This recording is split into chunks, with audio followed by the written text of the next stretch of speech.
gato. Aí a gente mostra o filho dela. Não é mãe, não. Gente, Gente. olha esse gato aqui. Olha que lindo. Olha aí. Cara, agora ele Ô, gente, esse gato aqui parece até um tigre. olha isso, gente. Gente, esse gato é um tigre. Ela. O nome dele no canal vai ter o Tigre Roxo. Cara, ela tem uma filha. Olha Caraca. a filha dela. Que coisa. Caraca. O nome dela é Safira. O nome dela Caraca.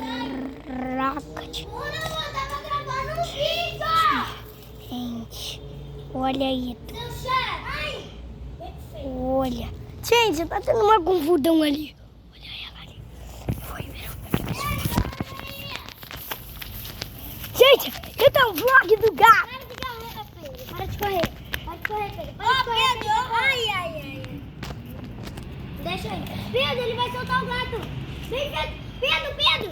Bora gravar o vlog dele. Calma, devagar, Pedro, sem correr. Eu tô continuando gravar. Gente, olha que gato lindo. Gente, olha que gato. Não, Pedro, se esconde pra gente não ver ele. Eu vou quem calçar meu chinelo. Vou ver o chinelo.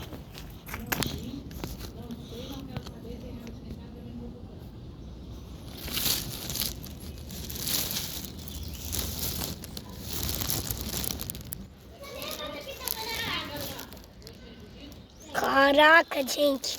Isso aqui é muito bonito. Caraca. Ali. Gente. Então, cadê o gato, gente? A gente está do gato. Deixa muito like. Muito. Até a gente chegar a 1000 inscritos. 1 milhão de likes. Bem, e a gente aí tá o vlog do gato.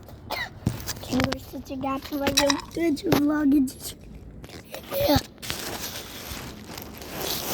Gente, bora procurando outros gatos. Por enquanto. Bora procurando a Kiara, a Tafira, a avó daquele gatinho que a gente viu. Não, a gente vai acabando por aqui. Tchau.